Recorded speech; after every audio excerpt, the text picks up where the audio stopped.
countries, that's what you're charged on for taxes. You're charged by volume at the end of your process. We're actually not in Jordan. We're charged by case we produce at the end. There's actually a guy from the ministry who sits at the end of our process and counts the cases. And that's actually theoretically better for us because if we drop bottles on the line, it doesn't go into our tax, but we're taxed so much it doesn't matter. That's basically the whole line. This is keg cleaning over here. And these tanks are full of cleaning solution for the kegs. That guy gets free beer, right? He gets paid by us, but I'm not sure. Any questions so far about the process?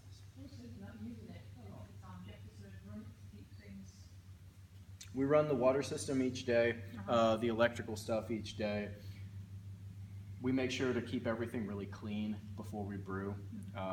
Stainless steel is an easy material to keep clean, so that's nice. But yeah, there's a decent amount of cleaning that goes into brewing in general because basically a clean brewery means a good product. And you know, a non-clean brewery means you're going to have a very iffy product that may be contaminated, which affects the taste a lot, right? We use very quality ingredients.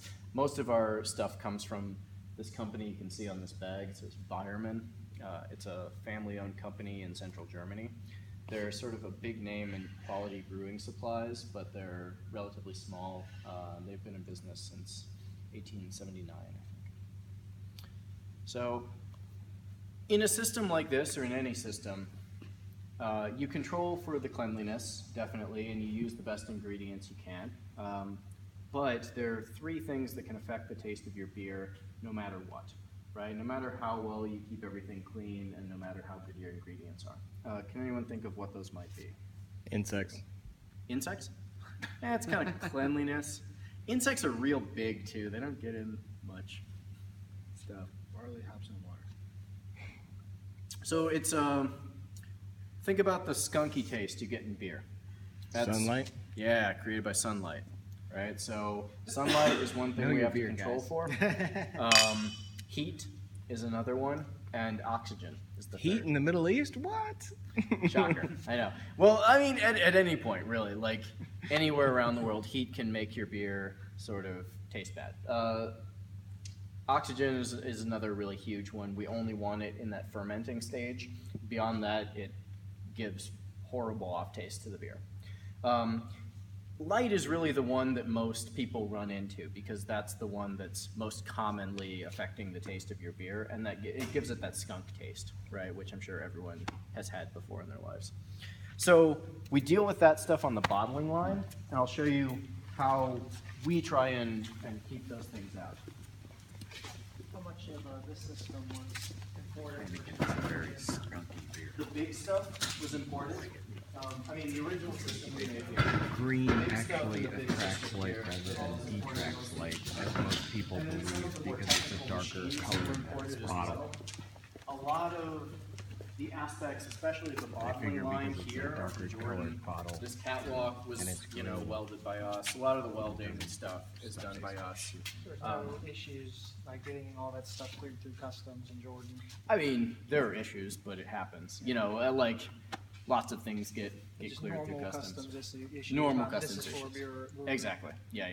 There's nothing illegal about this operation. It's just, we're careful not to step on anyone's toes and things like that. But it's people can be offended, but there's nothing illegal about it. This system, actually, this conveyor belt here, which is the start of our bottling line, we built this off of plans found on YouTube, actually.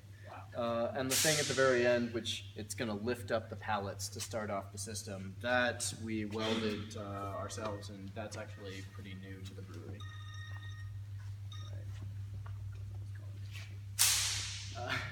So the beer comes down the line from there. Let me grab this guy over here. These are our half-liter bottles. We started putting these in as well as the small bottles. It'll basically come down the line and go down the line here, but we use these dark brown bottles to get as much light out of the beer as possible. right? This keeps out 98% of light or so. The next best bottle is a green bottle, which keeps out about 20%, and then clear bottles don't keep out any light. So this is 3 times more expensive than a green bottle. So it's a big investment for us, but we also can't necessarily count on people keeping the beer in the absolute best conditions here. So we invest in these expensive bottles to keep up quality. We import these from Italy, actually. Not a big bottling industry in Jordan. So from there, beer comes down the line into this sort of UFO-looking machine here. This lifts each bottle up and double evacuates it with CO2. So twice in quick succession, it presses CO2 into the bottle. CO2 is heavier than air or oxygen, and so when it puts it back down, no air or oxygen should be able to enter the bottle. But in case there is, because you absolutely don't want oxygen in your bottle, make your beer taste terrible, from there it goes into the filler, which fills with beer, which will not be oxygenated, pressing the CO2 even higher up, ensuring that you have even less chance of having oxygen in your beer. From there, just in case you have like 1 molecule of oxygen or a couple, our caps are oxygen leaching.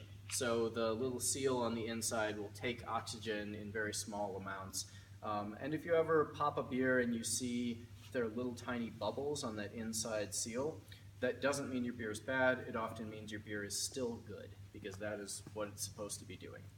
It's taking out those microscopic amounts of oxygen. From there, the beer goes down the line into our pasteurizer. Pasteurizers, as everyone knows, were created by Louis Pasteur in France for, most people think, the production of milk and the maintenance of milk, but it turns out that's a sort of falsehood we tell children, and they're really created mostly for beer. Come on, Mythbusters. I know, come on, Mythbusters. Where are you? Also, these are beer factoids. If anything's wrong, you can't blame me. Now, the pasteurizer basically superheats the beer.